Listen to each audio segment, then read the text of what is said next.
Welcome to Mr. Tom's Adventures. Today is going to be a little different. It's not going to be the typical catch a chicken, going sledding kind of adventure. But today we are going to be doing a read aloud of one of my favorite books, Memoirs of a Goldfish. And we'll actually be able to, it is an adventure because you're going into a story and you're going to be trying to see what it's like to be a goldfish in a bowl. You'll learn that we don't want to put goldfish in a bowl. It's not a great place. And even the goldfish in this tank, it's just temporary. That goldfish is eventually going to go into a very large pond. Memoirs of a Goldfish.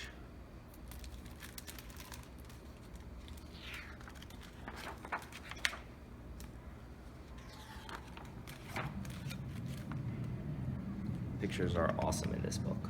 Day 1, I swam around my bowl.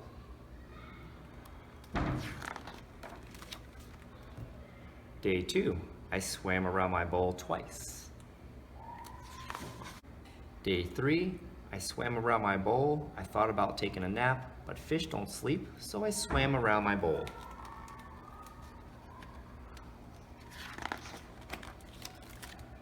Day 4, I got some company today. I don't like the looks of him one bit. He doesn't say anything, he just bubbles.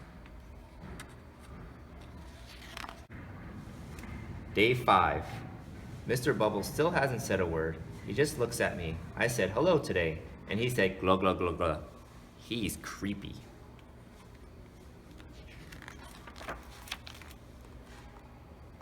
Day 6. Today my bowls look like a garden. There are a bunch of plants in here now. I guess I'll have to water them. Great. Day 7. Mr. Bubbles and I now have company. He's a snail. He says his name is Mervin, and he likes to eat the slime off the inside of the bowl. He's disgusting.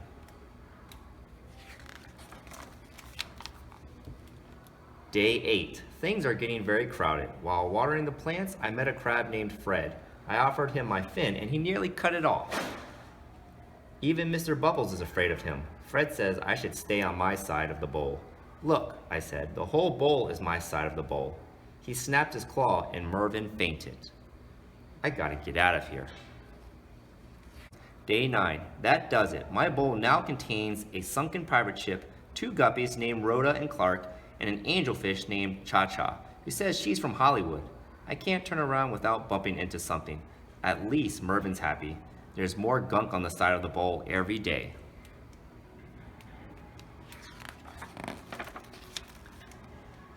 Day 10. This is ridiculous. I was trying to find room for a swim today when Rhoda and Clark told me they are going to have babies soon. Like there's room for that. Fred knocked Mr. Bubbles over and he became tangled in the plants. Cha-Cha said she couldn't help with Mr. Bubbles, but needed to apply her sunscreen. The sides of the bowl are covered in slime and Mervin says he's too full to eat anymore. Yuck.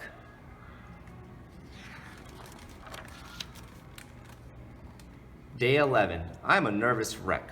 Trying to avoid Fred, I turned around quickly this morning and came face to face with my reflection in a mirror. I nearly jumped out of my gills. I don't even look like myself anymore. I need to relax. Day 12. I've had it. Rhoda and Clark were racing around the bowl. Fred was fighting with Mr. Bubbles. Mervin kept belching, and Cha-Cha told me I was standing in her light. I just lost it. This is my bowl, I screamed. I want my bowl back.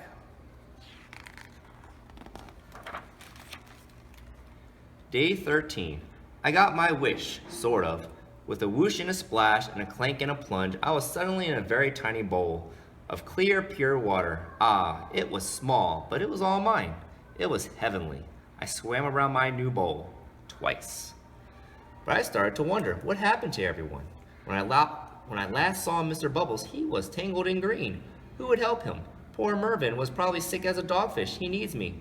Cha-Cha will get a sunburn without me around. What about Rhoda and Clark? Did Rhoda have her baby guppies? There are probably 1,000 of them. They need me to make guppy bottles and change guppy diapers. Even Fred needs me. I'm the only one who can really talk to the crabby guy. Have they even noticed I'm gone? Does anyone miss me? I started to cry, and that's not easy for a fish to do.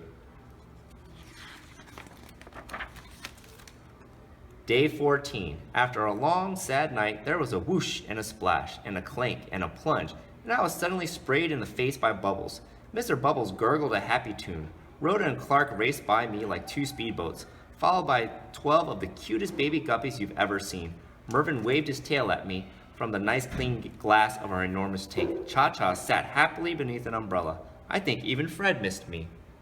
We were all back together, and I looked around and realized I was part of a big family. I guess I must have smiled because Clark said, "You look happy."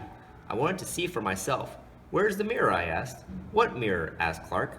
"We don't have a mirror," said Fred. "No mirror?" No wonder I didn't look like myself. It wasn't me I was seeing.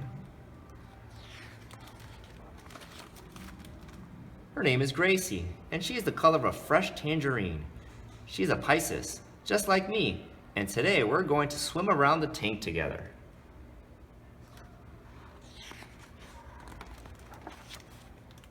Twice.